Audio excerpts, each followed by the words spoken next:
Don and Kevin have been working for the same salvaging company for years and were called to help with the salvaging of a dried-up submarine.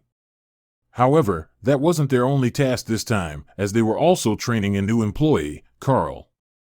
Once they arrived, the other workers were already busy with preparations. The trio's eyes grew big when they saw the submarine. But nobody could have predicted what they would find inside. Submarine found in dried-up river, workers turned pale when seeing what's inside. But before they could make entry, some other preparations needed to be done. They measured the submarine's exterior and tried to find schematics. None of them ever set foot inside a submarine before, and they wanted to get as much information as possible.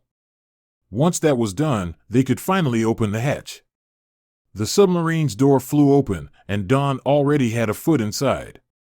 But right at the moment, they were interrupted. It sounded like a whole army was approaching, and when the trio looked around, they were surprised to see multiple black SUVs with tinted windows. The car stopped beside the submarine and ignored the warnings they had placed around it. Who would do such a thing? The answer to that question came when dozens of suited men stepped out and started surrounding the vessel. Finally, one of them began to yell upwards at the workers. The trio looked down in confusion as they saw the man yelling and gesturing. "What does he want?" one asked the others, who both shrugged. Curiosity got the better of them, so they went down to see what was happening, but they regretted their decision immediately. The man in the suit was big and grumpy and demanded everyone to leave, as this was now a restricted area. "What is going on?" When the man in the suit felt it was taking too long, he started shouting, "Leave now! And hurry up! Or we are going to use force." He put words into action as he grabbed the most nearby worker and started pushing. The trio looked at each other in shock before quickly stepping out of harm's way. But they couldn't help but feel intrigued by the whole situation. What was the cause of all this? Don, Kevin, and Carl quickly gathered their tools as more black cars appeared. They watched in amazement as the newcomers started to put up yellow tape to secure the area. It was clear these people were taking it very seriously, and then Kevin saw it. "Look," he said as he pointed toward one of the men exiting a car. They all stared at the man, who was wearing an FBI vest. The men couldn't believe it. "FBI? This is serious," they muttered among themselves. The sudden appearance of the FBI sparked a wave of questions. What could a government agency possibly want with an old submarine? Feeling both let down and curious, the trio left the area and decided to go for a drink, guessing the reasons why the FBI was there. A feeling that would stay with them for a while. The workers spent the rest of the day at a nearby restaurant, enjoying their unexpected day off from work. Eventually, as evening fell, most of the colleagues had already gone home, but Don, Kevin, and Carl remained. Not much was said, but they all knew what they were thinking. "Something strange is going on," Carl said decisively, and the others nodded. But what could they do about it? That question lingered on their mind, and they all thought the same thing. The situation sparked their curiosity, and it was too intriguing to just walk away from. They had to know what was so special about it. So, after grinding their brains in the restaurant all day, the trio decided there was one thing they could do: try to sneak into the submarine to see what was inside. By the time Don, Kevin, and Carl left the restaurant, it was already dark outside. "This is perfect," Don whispered as they sneakily moved through the shadows and observed the scene. Then their hearts dropped. "This just got a lot more complicated," Kevin murmured as they stared at the guards with guns. They knew sneaking in wouldn't be easy, but their curiosity was now mixed with a sense of danger. The night gave the submarine an even more mysterious vibe as Don, Kevin, and Carl watched from a hidden spot. There were fewer people than before, but 3 guards were still watching the submarine very carefully. "Are we really doing this?" Kevin asked, and the trio looked at each other. A slight fear was noticeable on their faces, but their curiosity won the battle. They were going to sneak inside that submarine. In the dark, Don, Kevin, and Carl contemplated their next move. They could almost hear each other's hearts pound in their chest. "How do we get past them?" Don whispered nervously, eyeing the armed guards. Then Carl suddenly got an idea. Listen, when you hear my signal, climb up as fast as you can, he instructed in a low, determined tone. Don and Kevin look at each other in confusion. What signal? But before they could ask, Carl already vanished into the darkness. They watched him move toward a row of parked cars like a shadow. Don and Kevin waited anxiously as they lost sight of Carl for a moment, but then they saw him push down hard on one of the car's hoods. Lights flashed, and a loud alarm ruptured the silent night. The guards' attention instantly turned toward the vehicles, and they rushed over. So that was the signal. Don and Kevin quickly ran to the submarine, their footsteps covered by the loud noise of the car alarm. While the guards' attention was still on the cars, the duo swiftly climbed the ladder and reached the hatch in seconds.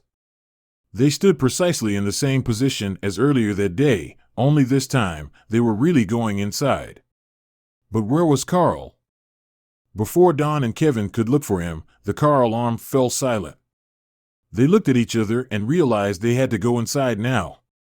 Otherwise, they would get caught. Don climbed through the open hatch first, and when Kevin joined him, they paused to catch their breath. I hope Carl is fine, Kevin whispered. But then a sound interrupted him, causing them to exchange worrying glances. Were they found out already? But as Don and Kevin looked up, their tense expressions softened into relief at the sight of Carl climbing down the ladder. Made it, he whispered triumphantly. The others smiled at him, and they were happy to be reunited. And now it was time to investigate. They moved slowly and quietly, feeling a bit nervous but also excited to see what they would discover. Don, Kevin, and Carl carefully moved through the first compartment, their eyes scanning everything in sight. But to their disappointment, there appeared to be nothing unusual there. What was all the fuss about? Carl muttered as he grabbed some old notebook, made a sour face, and put it back immediately. The others shrugged. This is just the first room. Maybe it's further in, Carl suggested hopefully. Whatever it may be. With their hopes reignited by that comment, they ventured further into the submarine. As they did, the smell of rust and old metal became more and more prominent. The machinery looked old, and everything gave them a World War II vibe, but it was clear it hadn't been used since. As the air felt damp, and everywhere they looked, rust and cobwebs clung to the wall. But something was off. As they continued their way through different compartments, they stumbled upon modern food containers. They were scattered throughout the submarine and created a strong contrast with the old surroundings. Kevin quietly asked why there would be fresh food in such an old place like someone had just eaten there. They all felt more curious and a bit worried now. Something didn't add up, and they knew they had to keep exploring. Don, Kevin, and Carl kept looking inside the submarine but only found more food. It was puzzling and a bit frustrating as they thought they would find something big or exciting, but there wasn't anything special. The trio took a big risk to get inside, but it seemed like they wouldn't find any answers. What do we do now? Kevin asked, feeling as confused and disappointed as the others. They had searched the whole submarine, and the trio stood in silence for a moment, overthinking the situation. Maybe their gut feeling was wrong, and the FBI only showed up for their protection because it was an old World War II submarine. Let's just go home, guys, Don eventually said. The other two didn't answer but followed him back to the hatch. But on their way there, something bizarre happened. Kevin and Don hurried back, and Carl struggled to keep up with them. He quickened his pace to try and catch up, but one of his feet got clumsily stuck behind a metal rod sticking out of the wall. Carl stumbled, and in order to keep himself upright, he leaned on the desk beside him. When Carl looked up, his eyes grew wide. "Guys, come here, you won't believe this," he exclaimed. Kevin and Don turned back immediately, eager to discover what Carl had found. They watched in amazement as a previously hidden door slowly opened. None of them had noticed it earlier, as it blended perfectly with the submarine's interior. "What happened?" Don asked, perplexed. Carl explained he fell, and when he caught himself on the desk, he accidentally pushed some sort of button. Big smiles appeared on their faces. Their gut feeling was right. Their disappointed feelings faded immediately when they found the secret door. This had to be why the FBI suddenly showed up, right? That thought initially frightened them a little, as what they were about to find could put them in real danger. But they made it this far and couldn't just stop here. The trio rushed through the door, each step filled with a mix of anticipation and nervousness. The short hallway eventually led them into a room that was very different from the rest of the submarine. This room was so clean they could see their reflections on the spotless floor and bare walls. But that wasn't the most intriguing part of the room. Because in the middle of the room stood a radio on a small table. It was strange to see something so new in a place so old. Don, Kevin, and Carl quickly gathered around the radio and looked at each other eagerly. This was a most exciting find. Kevin hesitantly put his hand toward it and turned the radio on, and immediately, static filled the room. Carl took over and started changing the channel, hoping to find a clear signal. Then, they suddenly heard someone talking, and Kevin gasped. "I know that voice," he said. "Where do I recognize it from?" Don and Carl looked at Kevin, hoping he would soon know who the voice belonged to, but then it dawned on them. They also recognized the voice. The trio listened intently to the voice, which was urgent and deep. "It's the man from this morning. Who sent us away?" Kevin suddenly exclaimed. The other two nodded in agreement. They heard it now, too. But why was that man's voice coming from this radio? Don, Kevin, and Carl listened closely to the radio. "The perimeter is secure, boss. No one in or out. Civilians are clueless," crackled the voice from the radio. The trio exchanged nervous glances as they realized he was one of the men guarding the submarine right now. The situation had suddenly escalated as they felt this was no ordinary salvage job. Something much bigger was at play, and they had stumbled right into it. The trio was worried, and Carl looked around nervously when he suddenly gasped. They were so focused on the radio in the middle of the room that they completely missed the fact that there was another door. Carl walked toward it and gestured for the others to follow. "Bring the radio," he said. That way, they could listen in on the guard. But Carl struggled to get the door open. "Help me," he grunted toward the others, and Kevin came to support him. Together, they managed to get the door to move a little. The trio shared an excited look. This door must be so heavy for a reason. Kevin and Carl took a deep breath and pulled with all their might, and the door creaked open. Their eyes grew wide in amazement when they set foot inside the room. This room was spotless and modern, but what immediately caught the trio's attention was the fact that the walls were filled with lots of screens. It was as if they entered a whole different world inside an old rusty submarine, as the room was filled with high-tech equipment. "What is this place?" one of them whispered in awe. But suddenly, one of the screens drew their attention as it turned on. As the trio stared at the screen, they realized it displayed a live feed from the dock right outside. "Is this some kind of security room?" Don thought out loud. But then more screens turned on. One screen showed a street filled with cars and people, while another showed footage from inside a house where people were sleeping.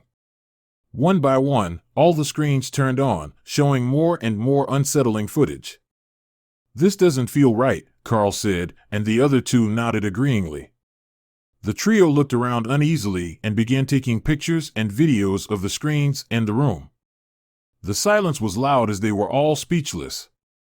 Who would have thought they would find something like this? But then, while Kevin and Don were focusing on taking pictures off the screens, something on the table caught Carl's attention. There was a file on the table. It stood out to Carl because it was the only non-tech thing in the room. Without hesitation, he grabbed it. "Look at this," he said, and the others joined him. The trio quickly skimmed through the pages, surprised at what they saw. The folder was filled with personal information about people, like age and height. In a split-second decision, Carl decided to take it with them. What they didn't know was how important that decision later on would be. But now, Don, Kevin, and Carl stood in the room, deliberating on their next step. Carl and Kevin thought it was time for them to leave, but Don thought otherwise. He started rambling on how they couldn't just leave this place. They needed to gather evidence and make a plan to end this suspicious activity. And then everything went wrong. Just as Don was trying to navigate through the monitor footage, his hand accidentally hit a button, triggering a loud alarm. The room was instantly filled with the blaring sound and red flashes of light. Their hearts raced in panic as they realized their cover was blown. Seconds later, their fear became a reality as a familiar crackling sound was heard, and the guard's voice boomed over the radio. Alarm triggered in the control room. Investigate immediately, they heard the guard order over the radio. Their hearts pounded in their chest as adrenaline took over their body. The trio realized the danger they were in and feared for their life. "Follow me," Don exclaimed as he rushed out the door and ran through the spotless room. Carl and Kevin followed him, clutching the folder and the radio in their hands. Don, Kevin, and Carl hurried through the submarine's tight hallways, filled with flashing red alarm lights.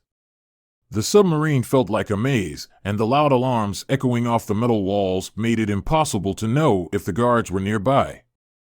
"This way," Carl panted. Desperation could be heard in his voice. Were they going to make it? The trio kept moving, trying their best to avoid any trouble and hoping to get out safely. Everything looked like a blur, but when the trio took a moment to catch their breath, they recognized where they were. This was the first compartment. They were really close to the exit. They strained their ears to hear anything apart from the alarm, but it was too loud. The radio had been silent ever since the guard gave the order, so they just had to risk it. They all took a deep breath and followed one another up the ladder. The trio managed to get out of the submarine and onto the dock just in time. Because right after they regrouped, they heard the guards' voices over the radio. Entering the submarine now, Sir, Don, Kevin, and Carl instinctively looked up at the submarine's hatch and saw two shadow-like figures disappearing inside. That had been close. It was an enormous relief to be back outside in the fresh air. Nonetheless, their bodies were still trembling from the nerves. They quickly moved further back from the submarine and carefully approached the car. It was parked a good distance away, and once they all got in, Don quickly steered it toward their company's office across town. They hoped to find some safety and comfort, but arriving there wouldn't be the end of it. Don, Kevin, and Carl entered the dark and silent office and sat down at a table. For a moment, they said nothing and just stared into emptiness. Eventually, Kevin grabbed the file and browsed through it. "What do we do now?" he asked with a quivering voice. Seeing all this information again made him uncomfortable. Would the guards realize this was missing? Would they come looking for them? Maybe they are watching us right now. From that room, Kevin suddenly exclaimed. Don stared at him, eyes wide from fear as he realized that could be a real possibility. They nervously looked around the room for any sign of a camera or other suspicious objects pointed at them. Once they turned toward Carl, they noticed he was smiling. "You have nothing to worry about," he said reassuringly. Kevin and Don stared at Carl as their minds raced. Subconsciously, they shifted a little further away from him as they shared the same thought. "I haven't been completely honest with you," Carl said. Worrying thoughts shot through Kevin and Don's heads. How long had they known Carl? It was not that long, and they didn't know much about him. Was he with them? And then Carl said something unbelievable. Carl shared a big secret with Don and Kevin, revealing that he was actually an undercover agent. Don and Kevin didn't know what to say. This day turned out so different than they could have ever dreamed of. When they didn't respond, Carl continued explaining that his mission was to discover what was happening inside the submarine. The others nervously looked around as if they expected to be arrested at any moment. Carl noticed that Kevin and Don were uncomfortable, so he leaned closer toward them. "I'm with the CIA," he confessed. "You guys are safe with me." It seemed to take the edge off things, and Carl continued with his explanation. The CIA had been tracking this organization for a while and knew about the submarine but didn't know what the group did with it. Until now, Carl smiled. When the CIA got word the submarine was found dried up on the river, it presented a unique opportunity for infiltration. So they sent Carl to pose as a salvage worker. Everything went according to plan until the organization showed up and restricted the area.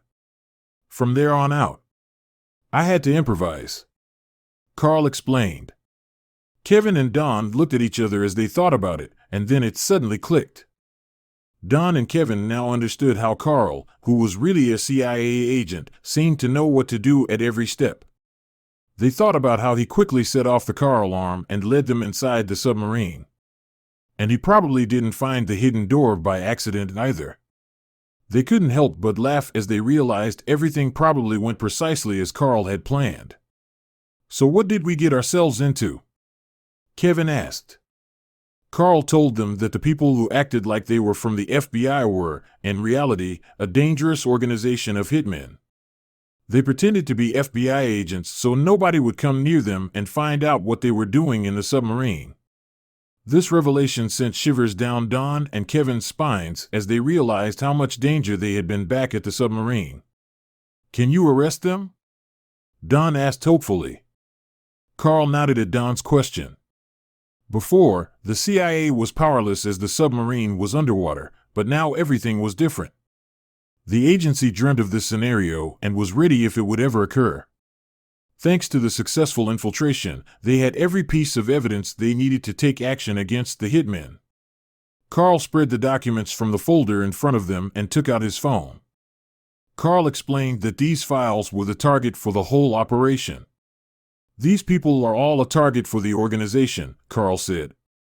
This folder will be the undeniable proof of their criminal activities. Then Kevin suddenly gasped as he grabbed a file from the table. Look, he said with a pale face. The trio looked and was shocked to see Carl's face on the page. He was one of the targets. The discovery that Carl was one of the targets heightened the urgency of the situation. Their minds returned to the monitors they had seen keeping track of each target. From this moment on, they had to assume they were being watched, which meant the organization probably knew they were on to them. We have to act now, Carl insisted, his voice firm. Before they leave without a trace. Carl took the lead and ordered Kevin and Don to come with him. They got in the car and drove toward the submarine while Carl made multiple calls. Minutes later, helicopters flew over and SUVs rushed past. Those are the real FBI. Drive faster, Carl exclaimed.